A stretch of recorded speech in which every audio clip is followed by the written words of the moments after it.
When I went to high school, we had shop class. You know, and they got rid of shop class and made everybody go to a liberal arts college. Those people are sitting on the sidelines. Yeah. They're sitting on the sidelines because they just don't want to be in the marketing department of this or that company. They want to work with their hands. They want to do things outside.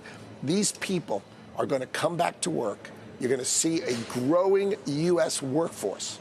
And these people are going to be the arms and legs of the 5 million construction workers and the 5 million factory workers that are coming to America. You're going to see it start in 26, and it's going to be full fire in 27. So you're not worried about not having enough people after deportations, after some of the enforcement of Hyundai workers?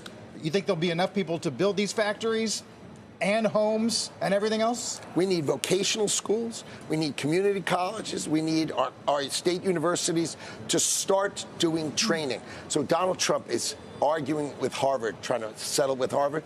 If Harvard settles with Donald Trump, you know what he's going to do with the $500 million? He's going to have Harvard build vocational schools.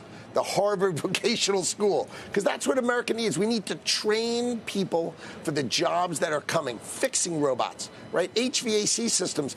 You look at these fabs, you know, these high-tech semiconductors, right? These are the coolest air conditioning systems you've ever seen. I met a pipe fitter when I was out in Arizona at a $20 billion plant, and I said, you know, you're a pipe fitter? He goes, it's Tetris, Mr. Secretary. You won't believe I've got to get these pipes in this little corner, and I got to make it all work. And he was pumped up about his job.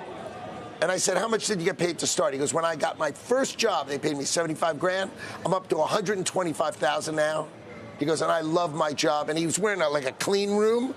I mean, no, but they also require a certain coming. level of technical expertise, as you kind of pointed out. They got to be trained. Welding these days, I mean, there's a high level of math and things of that nature. Oh, they got to be trained. You got to have 6 months of training. But if you realize it, if you go through that 6 months of training, there's a catcher's mitt of all these companies doing the construction and doing this operation who's going to love you on the way out. So I think what we're going to do is we're going to have the greatest workforce training in the history of America as we train these 5 million people who are currently sitting on the sidelines, and we know they're sitting on the sidelines.